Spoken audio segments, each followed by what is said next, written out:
Kericho Governor Paul Chepkwonyet went to court to stop the eviction of settlers in Masai Mara Forest by the government that is currently ongoing. However, the Environment and Lands Court has declined to issue conservatory orders stopping evictions from the Masai Mara Forest. Instead, Justice Mohammed Kolo called for an inter-party hearing on the 6th of August. We just want to take a look at some of the issues raised by the leader. Let's just take a look at that using some graphics.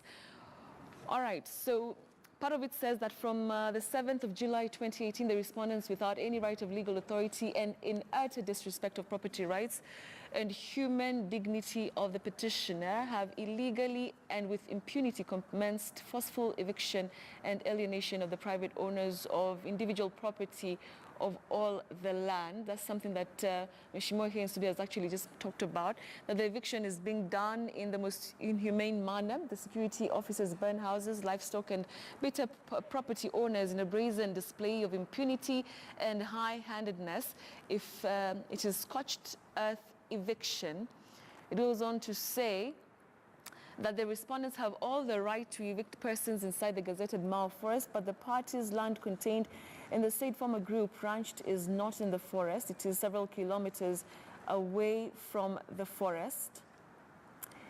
All right, it says also that private owners have legally been issued with titles to their comprised in the former group ranches, have been authorized by the government of Kenya to subdivide the said group ranches into individual parcels of land. I'd like to hear your remarks on this. On this issue of, I actually really would like to thank the judge for having considered the environment. The environment is very, very important for our well-being.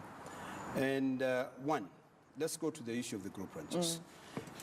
Originally, there were only 5 group ranches. Yes, yes. These group ranches were very clear. If you go to the district or to the director of service, you will see the acreages of these group ranches.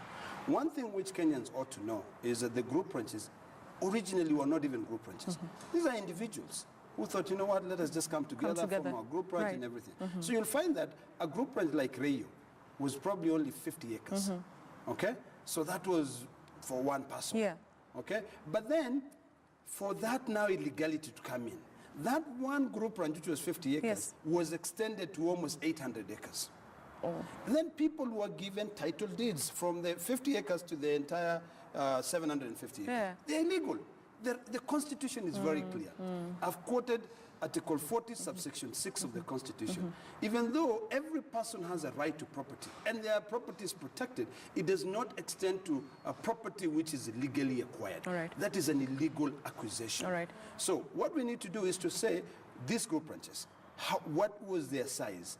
Because back in 1976, when the Maasai decided to adjudicate on their section of land, these group ranches were very, very clear on the boundaries, where how far they extend. One was maybe 500 acres.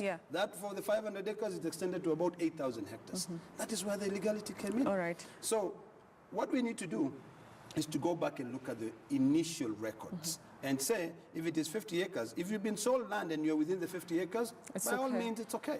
But if you now, because these 50 acres did not extend into the forest. The reason why some of these group ranches vary in sizes is because they are really set up in the line of the forest. So maybe this one, which is 50 acres, maybe the owners could have wanted it to be 100 acres, but there's no way that it could go beyond the 50 acres because of the forest. So that is one thing which is very, very clear. Then there's another section, which was the Olpusumoru.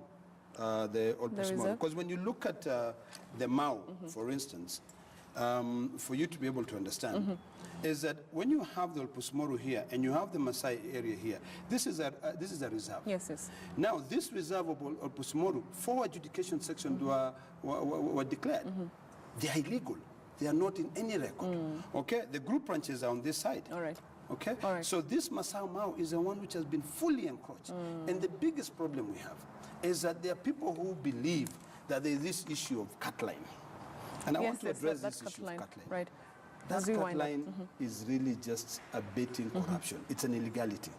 You know, I know as a way of conserving the forest, there was this Nyayo T zone, which is a state corporation. It was put in there to probably try and put a buffer and to stop these people from coming any further so that they can continue preserving that, what do you call it, that forest. The forest. But that does not mean it's a cut line. All right. Yes.